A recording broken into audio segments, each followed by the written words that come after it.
The Book of Extraordinary Amateur Sleuth and Private Eye Stories, edited by Maxim Jakubowski, narrated by Diane Atherton, Peter Holdway, Eva Wilhelm and James Konicek.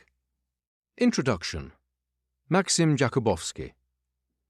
With all due respect to police officers and eminent official representatives of the law, it can easily be argued that the amateur sleuth, whether intentionally or not, or dutifully employed as a private investigator, has for almost 2 centuries now been at the fulcrum of mystery fiction.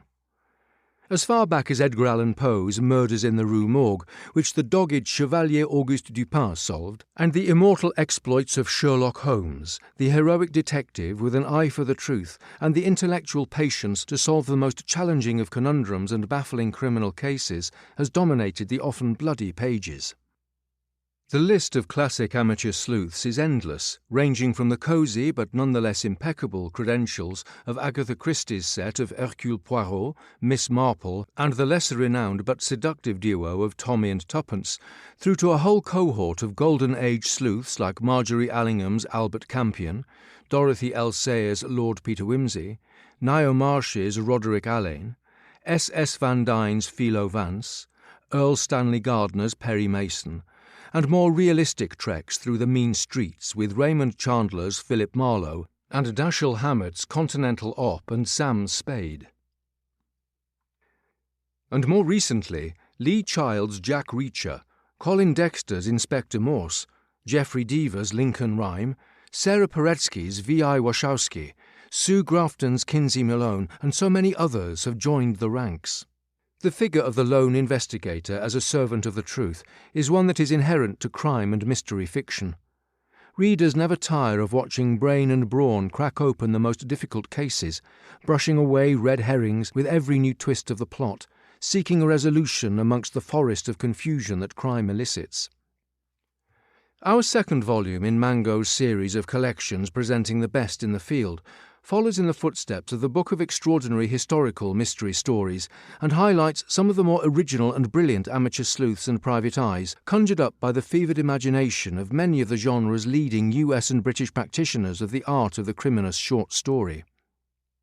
Each protagonist is both unique and fascinating, some created for the occasion, and others established characters that have appeared on a regular basis in the respective author's previous novels and stories, but each tale is brand new and specially crafted for this anthology. I hope they and their exploits have you scratching your head, or other parts of your anatomy, and enjoying the way their grey cells are put to work as they resolve puzzles and uncover the truth behind our 17 new sets of often fiendish mysteries. The Asphodel Meadows by Alison Joseph. The woman on the stairs had uneven pale hair and a glassy bitter stare. "Maybe you'll last longer than the previous tenant," she said. Sister Agnes fixed her with a look.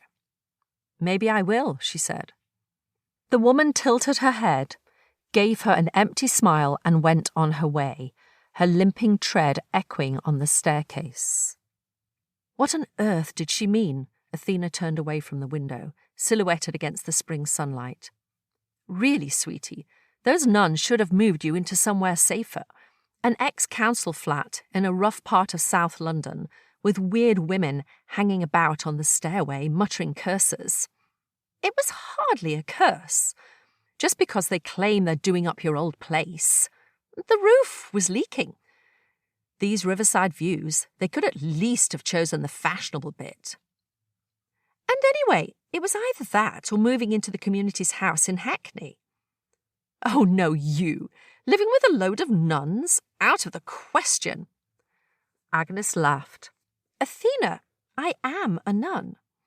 "Yes, but you're different. You have standards. Mind you, those old jeans have seen better days. And your hair, I mean, it's okay keeping it short.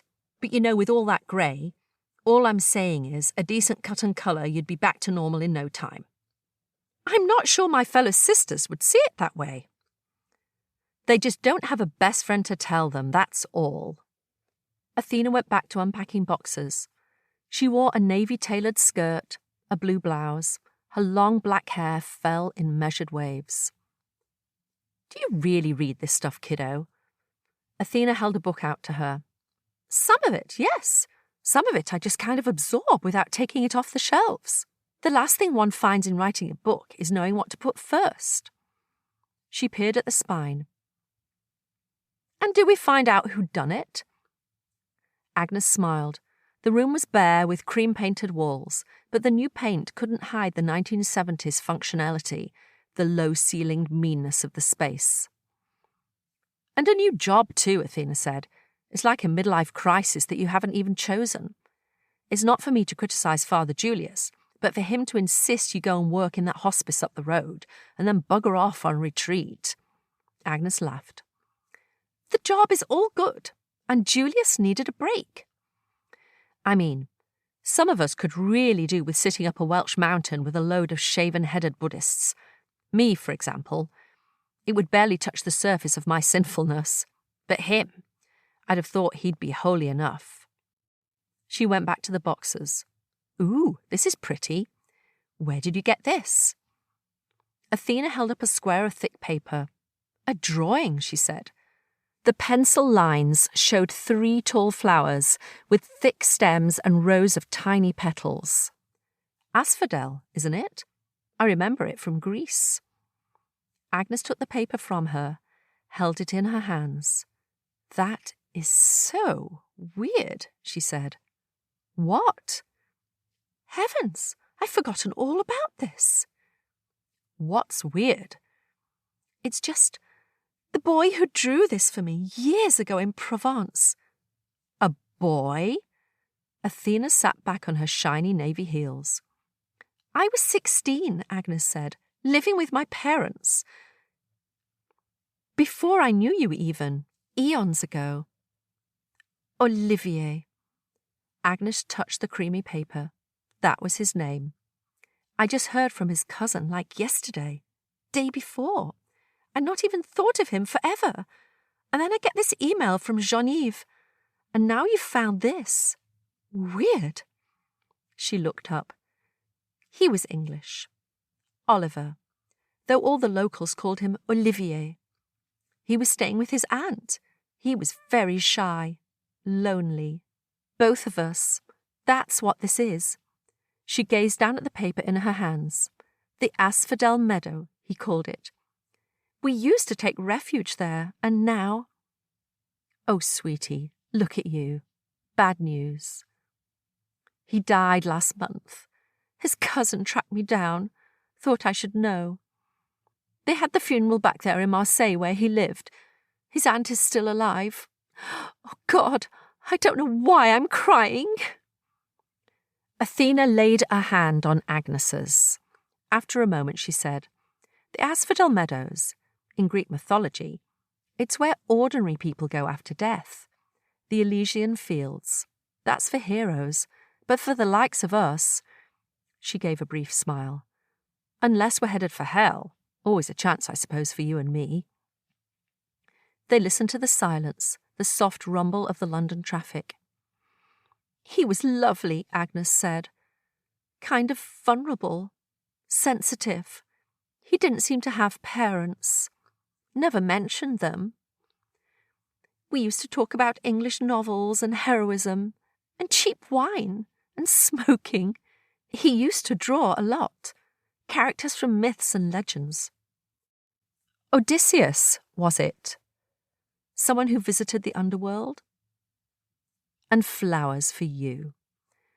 Agnes dabbed the tears from her eyes. He was found dead in his flat. Heart disease, apparently, though it would have been treatable if he'd bothered to look after himself. Athena traced the lines of the drawing with a pink painted nail. You might have married him, she said. He asked me once as a joke, both of us being half English, as he put it. You'd have swerved being a nun. Agnes shook her head. Whatever path I took to get here, this is where I'm meant to be. There was no sign of the woman on the stairs. Out in the street, Athena gave Agnes a hug. You look after yourself, she said. I'll be back tomorrow for more unpacking and more tales of lost loves. Agnes walked away from the river towards the city. She glimpsed the church of St. Mary Magdalene, sat squarely between the soaring concrete and steel as she